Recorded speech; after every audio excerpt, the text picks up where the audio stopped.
Hi everyone, welcome to Everyday, your daily stop for virtual reality content. I am playing the Talos Principle here using Steam VR on my Oculus Rift DK2. And I'm gonna jump on over to Elohim's Temple, which is where I left off. I had just acquired a bunch of pieces from World 3, specifically the pieces that I need to solve these puzzles over here. And I'll just say it again, this environment is freaking gorgeous. I love it. I love being inside it. I love the reflections. I love everything about it. I love the detailed textures on the floor. Look how awesomely detailed they are. Alright. I got puzzles to solve. I'm going to grab my Xbox 360 controller, which I need because I can't actually use my mouse to solve these due to a bug in the game. So I have my controller. Let's do it. Let's do it. Okay. I can do a basic jigsaw puzzle, so I don't think this should be an issue. Do I want to do like this? Do I want to do like this? No, that doesn't make sense. Oh, I get it. There we go. And lock it down. Holy shit! What's happening? Why is my controller vibrating? What is it? What did I just unlock? There is much that you may learn in the halls of my temples. What? For there is much that you do not know. That is why you are a child. What? But children are made to learn, and in time they come to have dominion over the lands of their home. So it shall be with you and your generations. So if I'm interpreting all of that correctly, he is withholding that awesome item that I just unlocked because I have not yet learned enough. I have not progressed enough in the game. But it does feel like kind of a jerk-ass move when I solve a puzzle and it shows me the awesome item and then it just takes it away. Not cool, God. Not cool. Alright. Let's do this one. Oh, I don't have enough. I actually expended the pieces to do that. Man, I could have unlocked this one instead. He probably wouldn't have let me keep it, but whatever. Alright, that's fine. So to unlock this one, I'm going to need 2 more T pieces and another S piece. That's fine. That's fine. Didn't I get an S piece? I thought I did. Apparently I don't have the right one. Okay, let's walk on over to the other side of the temple, take a look at the map, figure out where we want to go next.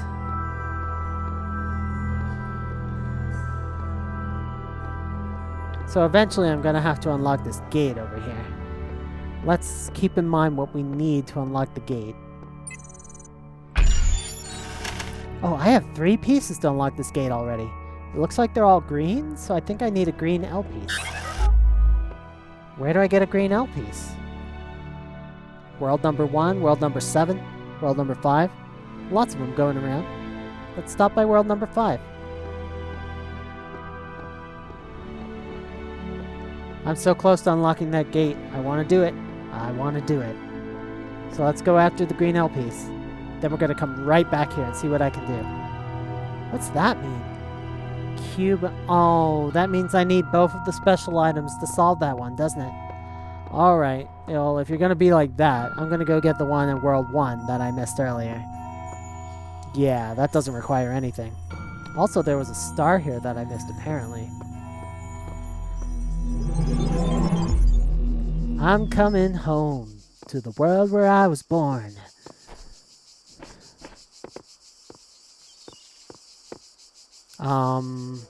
Straight ahead for the L piece. Got it. It's good to be back. Alright, L piece in here. Let's have a look. I'm recording these sessions about, I recorded the original one just 3 episodes, and this one's gonna be a bit longer. I think this is already my 4th episode of the session. And this just makes it easier because there's quite a bit of setup involved, making sure I got all my Steam VR settings correct. This game only runs if I disable display scaling, which requires me to log out. So it's a pain in the ass to get all set up for playing this. So I definitely prefer to do many episodes at once to average out that cost. Alright, here's where it is. Alright, let's do it. How did I miss this earlier? I got the 2 right next to it. I didn't get this one. What is wrong with me? Alright. Well, there's the piece. It's obviously behind a gate. Yeah, it's behind a gate. The pop-in is making the gates a little less obvious.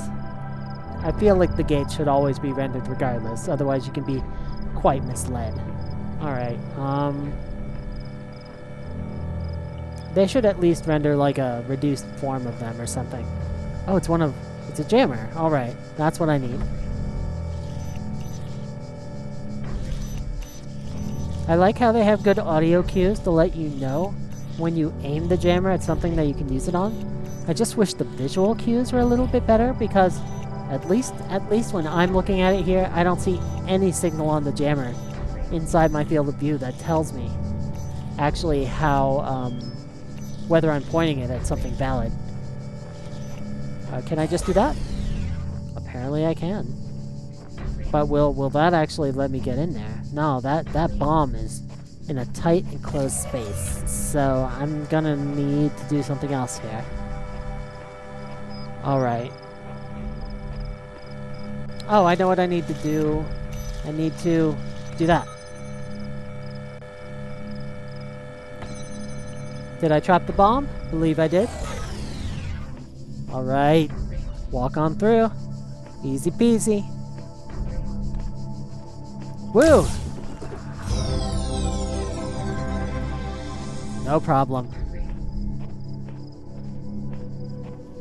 I should probably just clear out World 1 as long as I'm here. I think I have one more piece to get. I think this one's a little bit harder because it's a different color. I think green means easy. Wait a minute, I already did that one. I need to get out of here. Get back to the place where the portal out was, and I believe there was a sign there pointing to one of the ones I had not yet done. Alright, let's go this way. There are those messages I read earlier. I can actually read that at the moment. It's because it's a relatively short message. So those holographic guys that I saw running around, are they scripted events that they added to the game that occur when you're in certain places? Or are those like, is it like Dark Souls where you're like seeing ghosts of other players and it's doing like a multiplayer kind of ghost thing? Probably not. It's probably just scripted. But still cool.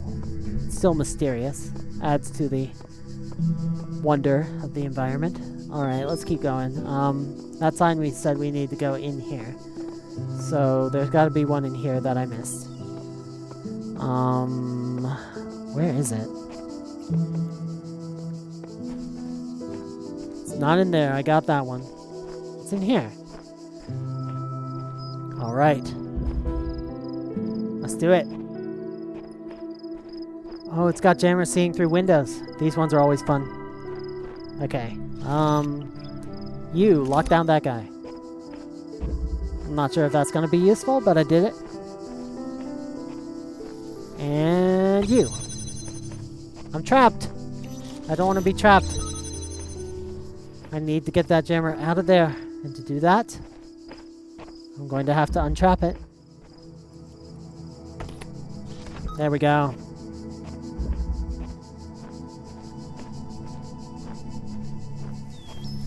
Come along, little jammer. Alright. Oh, such a pretty world. I can't get over how pretty this world is. I feel like I'm wandering around in a national park all the time. It's just a national park full of things that want to kill me. You know, like Yellowstone National Park. Yellowstone, I think, has quite a bit of, you know, the tigers and stuff. That doesn't make sense. There aren't tigers in Yellowstone. There's bears, though. I'm pretty sure there's bears. Okay, I'm gonna... Oh, okay. What am I gonna do? I need to get past it.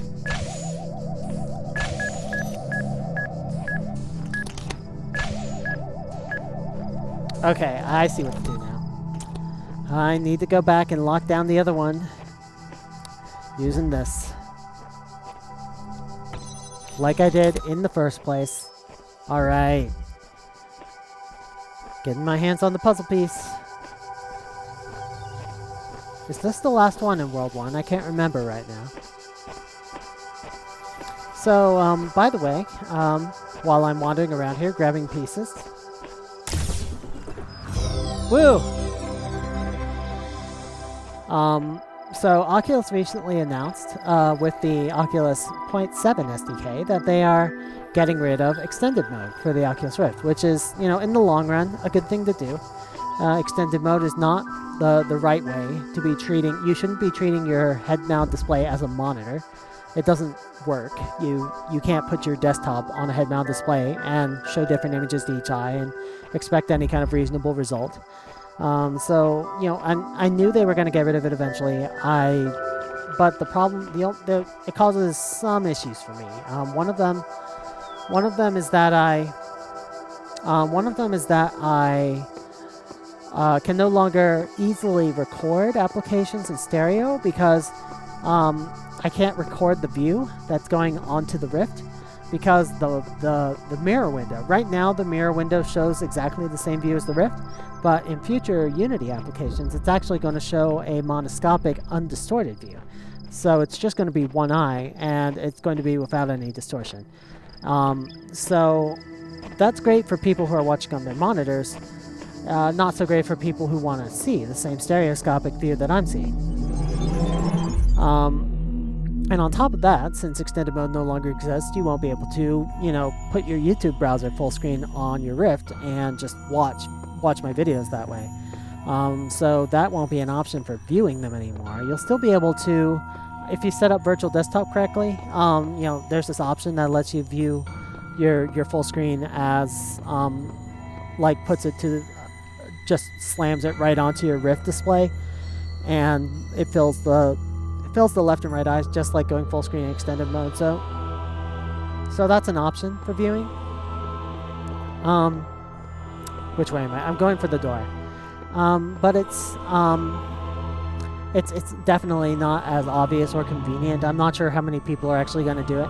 So if you have a Rift and you still want to watch my videos in stereo and see my point of view as I look around, let me know, because I'm not sure if that's something I'm going to support going forward. There are two alternatives.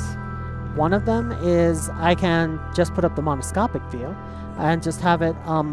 So what I'll probably do is I won't crop it to 16:9 so that it fills the whole screen, because I would lose a lot of the top and bottom doing that. I'll probably crop it to a different aspect ratio, like 1:1 or something, and then I'll have a bar on the left or right side that'll have my camera, it'll have my face cam, it'll have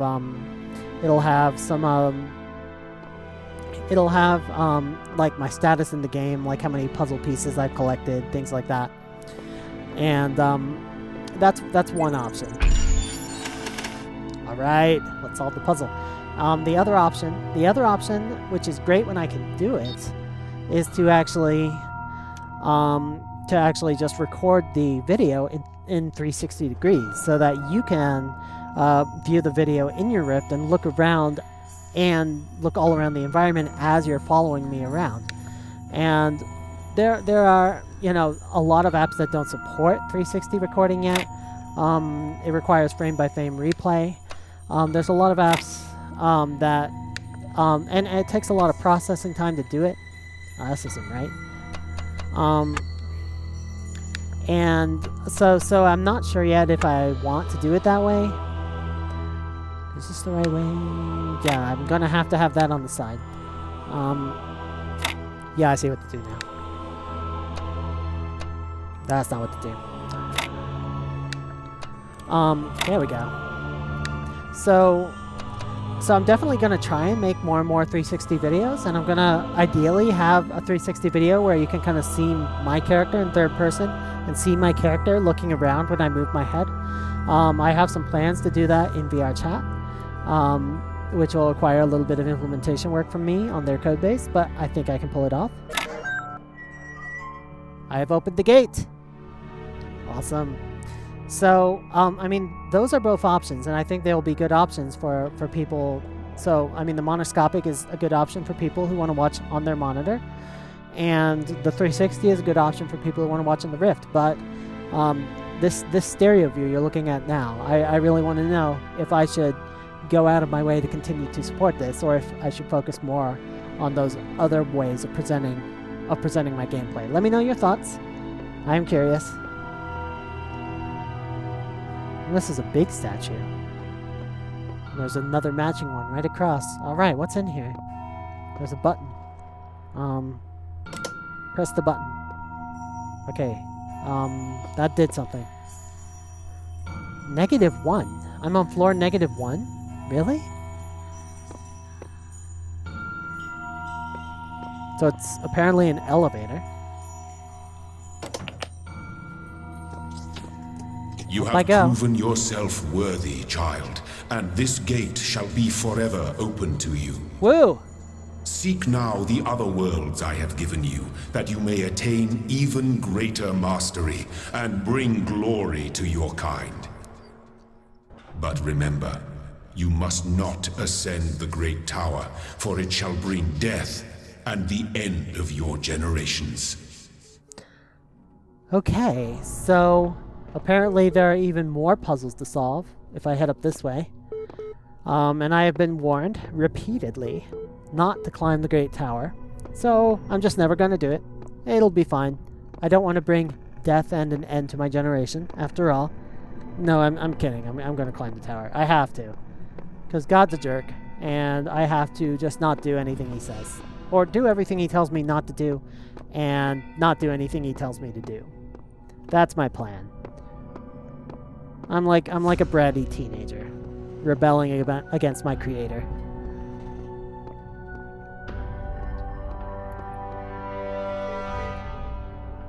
This glass texture, this dirty glass texture, is a little bit lo-fi. I'm not sure I'm a fan of that. I do like those pipes, though. I love the old industrial look in general. That's part of why I liked Half-Life 2 so much. I just love old, run-down industrial sites. That's also why I liked Silo Park in Seattle. Oh, can I get over there? How do I get over there? Can I climb across, go through the pipes? This isn't Half-Life 2. There's got to be some way to get over there. Open the vent. Open the vent. You stupid robot. Alright, guess not. Let's just go the obvious way then. Through the giant door that says A. Here's a terminal. See if the terminal has anything interesting. The network is still inaccessible. Athena 12. 12. The Council of Zeus. Hexadecimal characters. The great bronze bulls pulled the carriage forward, mighty burst of steam issuing from their nostrils. Finally, they came to the gates at the top of user.set. I don't know what this says. I think it's... Is that Python? Is it... It's not SQL. I don't know. Here assembled were all the many generations of the gods, and demigods, and souls of mortals, steel and bronze, and iron and memory of flesh. The clouds parted far beneath, revealing the beautiful plains of Macedon, where great gleaming cities had once... 536. Okay. That was interesting. I'm not entirely sure what the point of that. I guess it's the story of Athena. I don't know how it relates to this game yet. Professor Dr. Armin Hulock, The Fall of the Roman Empire, a dialectical approach. Caption equals homo sum humani nihil ame alienum damn it, I can't pronounce Latin. Puto. But, interesting as such perspectives of the decline and ultimate dissolution of the Roman Empire may be, they ultimately put too much emphasis on individual catastrophic events. The real question that must be asked is why the Roman Empire, which had dealt with so many threats and catastrophes over the years, was so incapable of responding to these later problems. We must investigate the division of wealth, the structure of government, the location of power in Roman society. Had the Republic survived or been restored, would Rome still have fallen? What was the role of debt and slavery in creating the conditions for what we now call the Dark Ages? Rome, the saying goes, was not built in a day. It didn't fall in a day either. To register for the class, please email. Okay, so that was like the class summary. I get it. So I mean that's probably true. Like Rome certainly, I mean it fell, but over a very long period of time, and it had lots of financial issues, and they just had more and more problems they were unable to deal with because of their increasing constraints. Oh my god. Oh my god, it's a tower. Look at it. It's enormous. I'm having to crane my neck just to see the top of it. It's so enormous.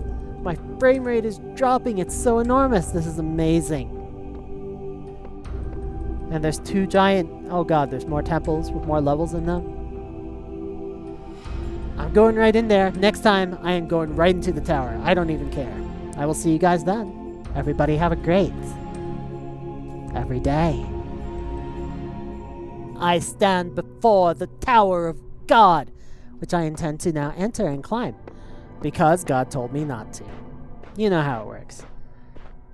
And this is my final episode of this session, so I'm just going to play for a little bit longer.